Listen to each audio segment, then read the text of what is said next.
So I come. Hi, Heiko. Hello. Hi, nice to meet with you. I'm Sandra. Hey, Sandra. It's nice to meet you. Yeah, I noted that artwork is yours, and it's very interesting. Thank Yeah. you. So- I find it interesting too. It's a little bit of diversion from what I normally do. I found it. This is the weirdest thing about this art piece is this is my laziest art piece ever. Oh, really? Because I only did 2 holes. All I did to this thing is I put one nostril and Yeah. one eye in.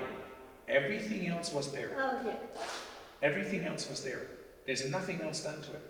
So it's in a sense it's my laziest piece of art, but I can never repeat it. Sure thing. Right? This is such a unique. When I saw this at the beach, Oh. it was such a unique thing that I. You saw at the beach. Yeah, I found like this- you float along with. No, this was just late. It was driftwood, Oh. right? And then I saw this instantly. Right? It's such a beautiful, tortured angel. Right? That's where the title comes from. Right? The title is QUASI out of Victor Hugo's the Hunchback of Notre Dame. Yes. Right, of the 18th century, the French book that talks a lot about discrimination and love and romanticism, as well as struggles. Yeah. That's why it is for me. Our angels, religious sense as well as metaphorical sense, are tortured these days, Oh. and that's why this tortured angel letter speaks to me quite a bit. Okay. So you've been doing a lot of sculptures or Yeah, no, sculpture is fine. wood carving things. I actually diverted in the last couple of years. Hello. In the last year, I need to find my way back to do more carvings, because I do a lot of, if you saw my last show, was much more assemblage, Yeah. right? And then found object, right, in this case. But it's wood. Wood is my fascination, absolutely. Yeah. I do metal. I'm actually doing foundry work right now, which is nice.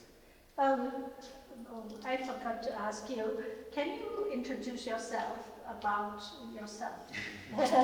How could you become? My name is Heiko Greb. I think I was always an artist, but I held for all my life a day job. I also was always a scientist. That was what my career was. But art is, if I don't create in a regular interval, I go crazy. So I need to make things. Yes. That's what I always need to do. And so wood, I think I'm a forest creature. I grew up in a forest. Really? And I loved wood and I love wood. And I long for it and I see it everywhere. And Yeah. I need to do things with it. And so that's why wood is my first love. But it's construction. I do concrete outdoor sculptures. I do metal sculptures. I do fabric. I make t-shirts. Oh, really? Interesting. But wood is my love. Yeah. And so, finding a piece like this. Oh, when did you start focusing mainly on those kinds of woodworks? Focusing is, I made my first sculpture when I was 16. Wow. With a chainsaw. I had my first studio when I basically took this a little bit more serious. My first studio I had in San Francisco in 2003. So only when I got to 34, I took it more serious, or I needed more serious. So for the last 20 years, I have a studio. Wow. That's nice. Yeah. Yeah. Yeah. And what are the other works that you have? So all the work I do, almost all the work I do falls, especially my major works, fall into the idea of what I call a dream of Smithsonian. And so Smithsonian is in the Smithsonian Museum, as in the quintessential natural history museum. And for me it is, I think that little boy that walks into a a museum for the first time and can't close its mouth, all going on. And that's what I still have when I go through nature. When I see dead things, when I see old things, when I see living things there, it's always awe. And I think humanity, people lose that when they grow up.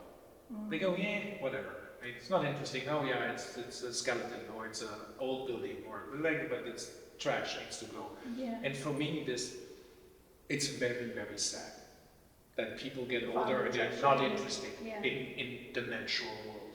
Yeah. And that's what my art. I want you to, like this, I want you to go, what the hell is this? This is interesting. Like, what mystical thing, where does this come from? What's the idea? And I think that fascination, that's what I do. In many, many forms. In many, many forms, that's what I want. I want you to be 9 years old and be full of these mysterious ideas when you grow up and stuff. So, is your house full of those kinds of practices?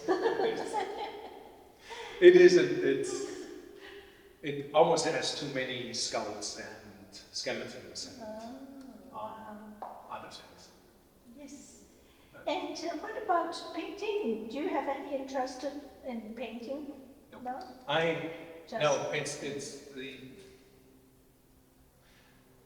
have a really knack, and always had, for three-dimensional things.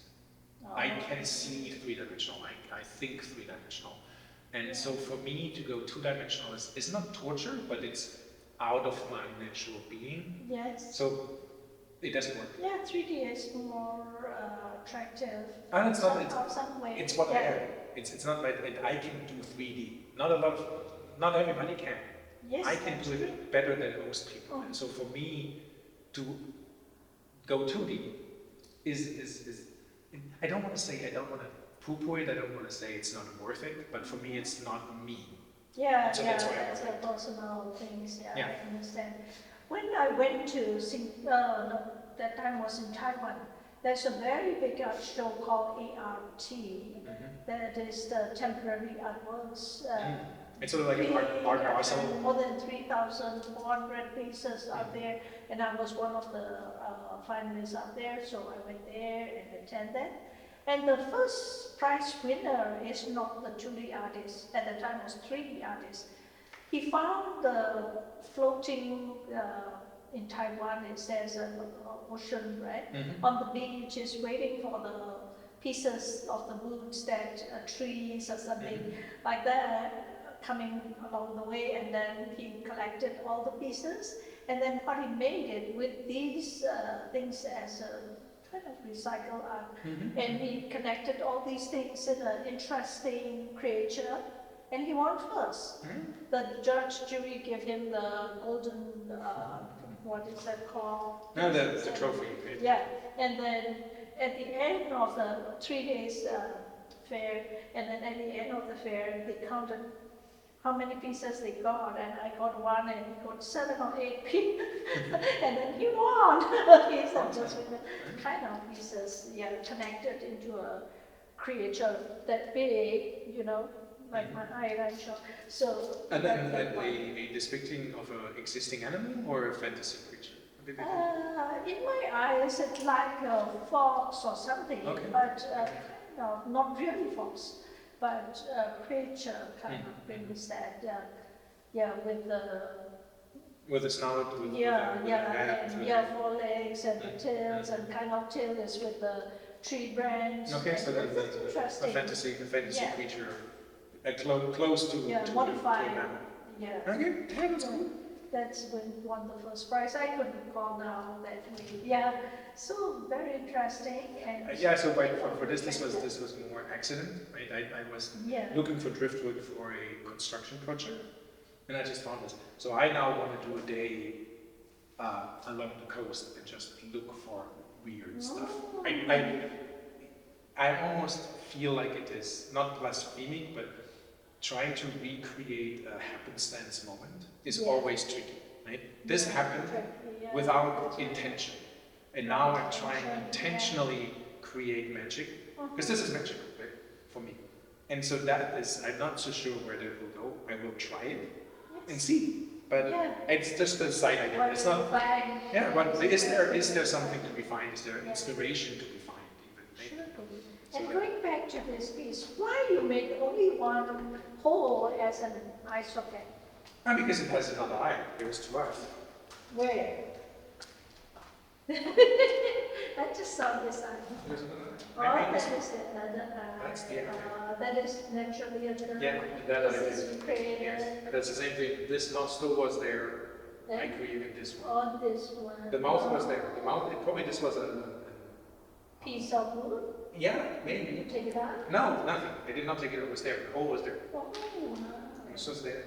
No, but I wonder what is it there. It's either a branch that rotted out, or it was actually a pole, a nail in the tree. I don't know. Because it looks very, very, very round, very me. But I didn't do it.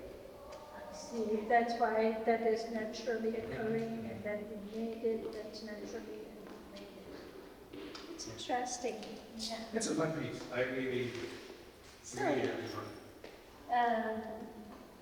what more do you add to the interview? No, I think we covered it quite a bit. I think we don't want to do this for an hour. Yes. So, This is good. Thank you. thank you so much. You're welcome. Thanks for being. Yeah. Thank you. Yeah, bye. Bye.